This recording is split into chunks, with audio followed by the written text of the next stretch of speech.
¿Conoces cómo surgió la cerradura? Sí, una necesidad tan antigua como la humanidad. Y es que imagina un instante, miles de años atrás, en un poblado neolítico, alguien empuja un tronco contra la entrada de su cabaña. No es elegante, no es mecánico, pero cumple su función. Impedir que entre quien no debe. Antes incluso de la escritura, mucho antes de la rueda, ya existía la necesidad de proteger lo propio, de marcar un límite entre lo mío y lo tuyo, porque el ser humano, desde el principio, ha sentido dos cosas muy básicas: miedo a perder y deseo de conservar. La cerradura, y más tarde su prima hermana portátil, el candado, nacieron de ese impulso universal. Y no estamos hablando de un objeto cualquiera. Piensa en ello, sin cerraduras no habría habido templos sagrados intocables, ni cofres de mercaderes, ni tesoros de reyes, ni siquiera privacidad doméstica. El mundo sería un gran campo abierto. Así que hoy vamos a contar la historia de cómo aprendimos a cerrar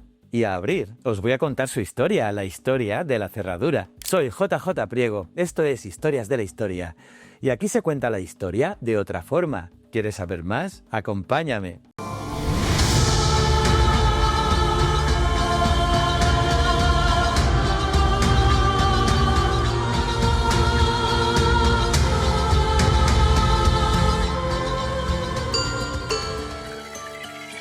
Pues bien, retrocedamos muchísimo en el tiempo, hacia el 8000 a.C. En los primeros asentamientos neolíticos, las puertas no tenían llaves, ni pernos de metal. Se aseguraban con lo que había a mano: troncos atravesados, grandes piedras o incluso amontonando ramas espinosas. Era rudo, sí, pero eficaz. Después, hacia el 6000 a.C., aparece un ingenio más sutil: el nudo. Sí, el nudo apareció en el 6000 a.C., hace 8000 años. Y amarrar un saco con una cuerda o sellar un cofre con un lazo era una forma de control. Si el lazo estaba roto, sabías que alguien había metido mano. Una especie de alarma prehistórica, una alarma que aún usamos hoy. Y ya en Mesopotamia, hacia el 4000 a.C., dieron un pasito más.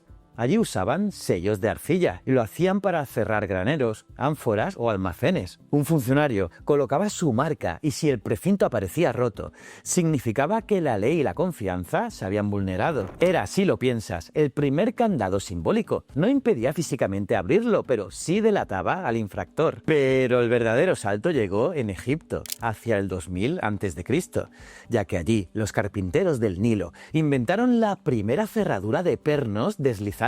Imagina una caja de madera insertada en la puerta y dentro unos pasadores que encajaban en orificios. Y para moverlos, una llave de madera con dientes que empujaba los pernos hacia arriba. Y voilà, un sistema que solo se abría con la llave correcta. Era tan ingenioso que hoy lo reconoceríamos como el ancestro de nuestras cerraduras modernas. Y un poco más tarde, hacia el 1800 a.C., las llaves egipcias empezaron a tener forma de palanca, un objeto casi mágico, el poder de abrir lo cerrado, el privilegio de acceder donde otros no podían. Mientras tanto, en Asiria, hacia el 1500 a.C., perfeccionaron este invento con cerraduras más resistentes, con pernos cilíndricos y llaves más precisas.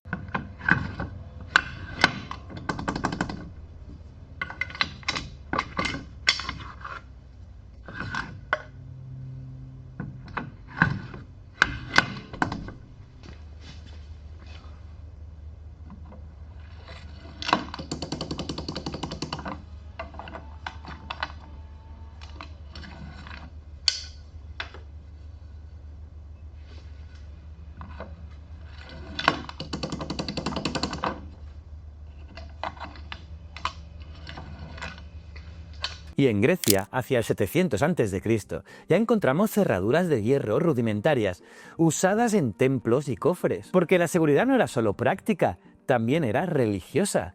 Proteger un santuario era proteger el favor de los dioses. Y luego, cómo no, llegaron los romanos. Y como siempre que los romanos tomaban algo prestado, lo llevaron a otro nivel. Desde el 500 a.C., en plena república, comenzaron a fabricar cerraduras metálicas con llaves de hierro, mucho más duraderas que las de madera egipcias. Y no solo eso, hacia el siglo I a.C. desarrollaron el primer candado portátil de hierro, un dispositivo pequeño, robusto, que podías llevar contigo para asegurar cofres o puertas. Y ese objeto ya se parecía mucho al candado que hoy usas en la bicicleta o en el gimnasio. Los romanos además se dieron el lujo de añadir decoración.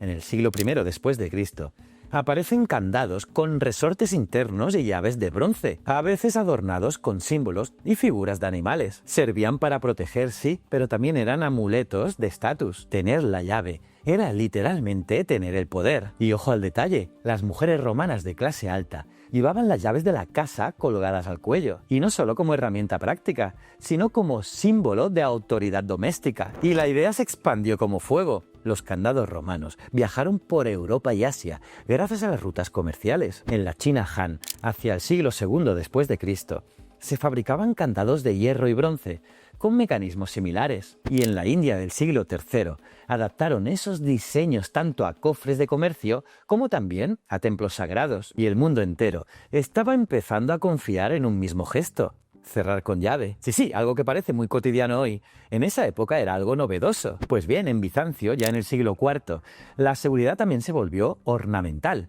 Los candados y cerraduras se adornaban con motivos religiosos, como si además de proteger objetos, protegieran también almas. Y en Japón, en el siglo IV, los cofres se aseguraban con candados de influencia china. Y atención, en muchos lugares empezaron a aparecer candados en las tumbas. Sí, en los ajuares funerarios de los siglos V y VI se colocaban como símbolo de riqueza y también como amuleto para proteger al difunto en su viaje al más allá. Y en América, bueno, aunque no hubo cerraduras de pernos metálicos como en Egipto o en Roma, también existió la necesidad de controlar el acceso y asegurar lo valioso. En la costa del actual Perú, hacia el 3000 a.C., los templos de Caral y otras ciudades tempranas protegían sus depósitos con sistemas simples, puertas de piedras encajadas y precintos de fibras vegetales que delataban si alguien los rompía. Y en Mesoamérica, siglos más tarde, los mayas y mexicas usaban cofres de maderas y cestería reforzada, asegurados con cuerdas y sellos de barro. Era otra forma de cerradura simbólica. No impedía tampoco la fuerza bruta, pero sí marcaba quién tenía autoridad para abrir. En el mundo incaico, los quipus también tenían una función de control. Eran contabilidad hecha de hilos y nudos, y muchos almacenes del Tahuantinsuyo se cerraban con cuerdas selladas que solo los funcionarios podían romper. Y sí, tal vez no eran cerraduras como las egipcias, pero cumplían el mismo propósito: asegurar lo que se debía proteger. Y en la Roma tardía, mientras tanto, la cerradura se volvía cotidiana. Ya no era solo cosa de ricos o templos, ya que las cerraduras pequeñas para cofres portátiles ya era para todo el mundo, y eran ideales para guardar dinero o documentos.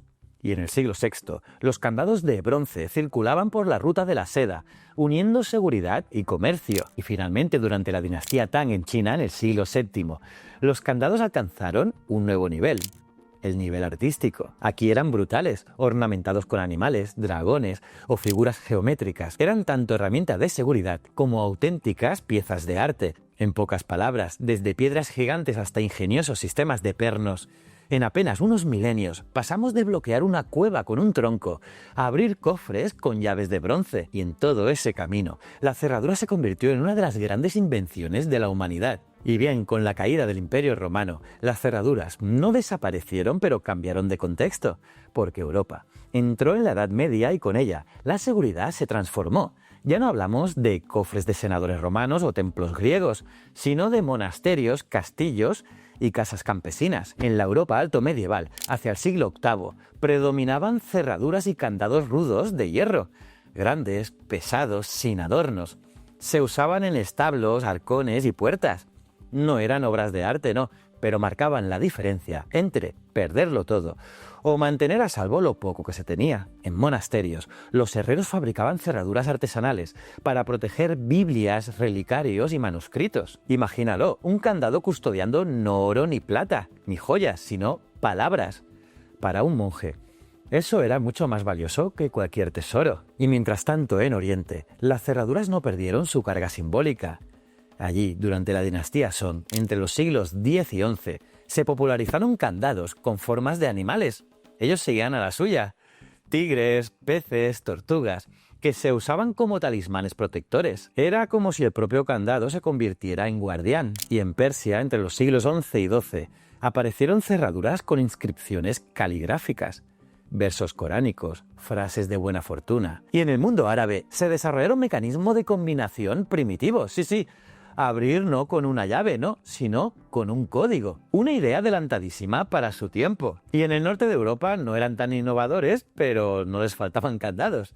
Los vikingos, durante el siglo XII, llevaban cofres con candados de hierro en sus travesías. Y es que no hay nada más literario que imaginar un drácar surcando el Mar del Norte con un cofre de botín asegurado bajo un candado pesado. Pero la cerradura no era solo técnica, también era símbolo de confianza. En las ciudades medievales, los gremios artesanales guardaban sus arcas comunes con cerraduras especiales. Y la llave no pertenecía a una sola persona. Solía haber varias copias repartidas entre los miembros más fiables, y solo juntos podían abrir el cofre. Era un mecanismo de seguridad y de democracia interna. Y ya por fin, en el siglo XIV, también los herreros europeos llevaron la cerradura al terreno del arte. Cerraduras góticas, decoradas con filigranas, custodiaban cofres de nobles y puertas de catedrales. Y algunas eran tan ornamentadas que hoy parecen piezas de orfebrería.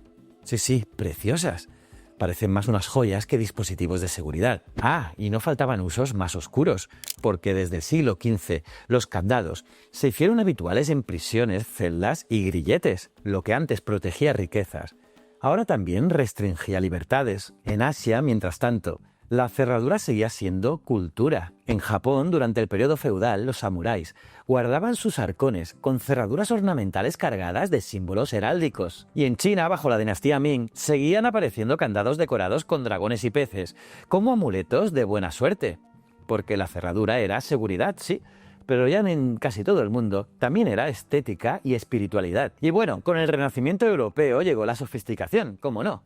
Entre los siglos XV y XVI, la cerradura se convirtió en un objeto de lujo en las cortes reales. Artesanos de Nuremberg o Florencia fabricaban cerraduras ornamentales, incrustadas en cofres, muebles y arcones. Algunas incluso eran ofrendas religiosas. Sí, cerraduras colgadas en templos como símbolos de fe y protección divina. Y la expansión marítima del siglo XVII llevó las cerraduras por todo el planeta. Cofres coloniales cruzaban océanos asegurados con mecanismos de hierro. Y en Inglaterra se empezaron a registrar las primeras patentes, señal de que la cerradura había dejado de ser un simple objeto artesanal para convertirse en un producto de mercado. Y mientras tanto, en la India mogola, los artesanos fabricaban cerraduras de plata y oro con incrustaciones preciosas que eran auténticas joyas. Pero como casi siempre, el gran cambio llegó con la Revolución Industrial. Hasta entonces, como hemos visto, la cerradura era obra de herreros artesanos, pero a finales del siglo XVIII y principios del XIX, la seguridad se convirtió en industria. En 1778, el inglés Robert Barren patentó la cerradura de doble paletón, un mecanismo mucho más difícil de forzar. Y poco después, en 1784, Joseph Bramah lanzó su famosa cerradura de alta seguridad, considerada durante décadas como impenetrable. Y en 1857, James Sargent inventó el candado de combinación moderna. Y poco después, Linus Yale perfeccionó la cerradura de cilindro. Ese diseño, tan ingenioso como simple, se convirtió en la base de millones de cerraduras que aún hoy usamos en nuestras casas y negocios. Las cerraduras Yale se popularizaron rápidamente en la segunda mitad del siglo XIX, impulsadas por el ferrocarril, la banca y las fábricas. Por primera vez en toda la historia, la seguridad estaba estandarizada y además la industria permitió abaratar costes. Una cerradura ya no era un lujo artesanal, era un producto de consumo masivo. Todo el mundo poseía una. Y bueno, el siglo XX trajo aún más innovaciones. En 1921 apareció la marca Master Lock, que pronto se convirtió en sinónimo de seguridad en Estados Unidos. Durante la Segunda Guerra Mundial, cerraduras y candados acompañaron a los soldados en baúles y arsenales militares, pero tras la guerra, estos se miniaturizaron. Sí, en cerraduras para maletas, para taquillas y para bicicletas. Y ahora la seguridad viajaba contigo. Y ya en la segunda mitad del siglo XX, la cerradura dio el salto a la electrónica. Sí, cerraduras con códigos numéricos, tarjetas magnéticas en hoteles, sistemas de control de acceso en oficinas. En los años 80 y 90 aparecieron cerraduras electrónicas con teclados. Y ya a principios de este siglo, el siglo XXI, llegaron las cerraduras biométricas y conectadas. Abrir con huella, con retina o incluso con el móvil. Y en paralelo, el candado se convirtió en un símbolo cultural.